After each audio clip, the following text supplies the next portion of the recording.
తెలంగాణ ప్రభుత్వం కీలక నిర్ణయం తీసుకుంది. రాష్ట్రంలో చేపడుతున్న వివిధ అభివృద్ధి ప్రాజెక్టులు, కార్యక్రమాలను వేగవంతం చేయడానికి smart, proactive, efficient and effective delivery speed పేరుతో కార్యాచరణను రూపొందించింది. 19 ప్రాజెక్టులను స్పీడ్ పరిధిలోకి తీసుకొచ్చింది. సీఎం రేవంత్ రెడ్డి దీనిని నేరుగా పర్యవేక్షిస్తారు. తెలంగాణలో కొత్త సిటీ నిర్మాణం, ఇతర ప్రాజెక్టులు వేగవంతంగా పూర్తయ్యేలా తెలంగాణ ప్రభుత్వం ప్రత్యేక మిషన్ను ప్రారంభించింది. Sports proactive efficient and effective delivery speed పేరుతో ప్రత్యేక కార్యాచరణకు సిద్ధమైంది. ప్రభుత్వం ప్రతిష్టాత్మకంగా చేపట్టిన 19 ప్రాజెక్టులు, పనులను దీని పరిధిలోకి చేర్చింది.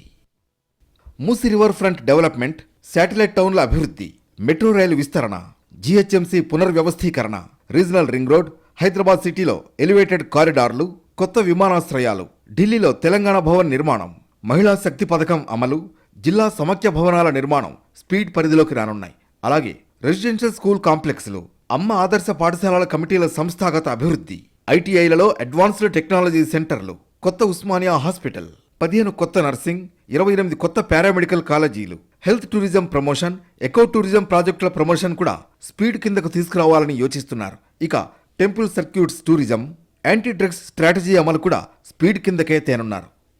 స్పీడ్ కార్యక్రమంలో భాగంగా తమ పరిధిలో చేపడుతున్న ప్రాజెక్టులు, పనులపై సంబంధిత విభాగాలు ప్రత్యేక ప్రణాళికలు తయారు చేస్తాయి.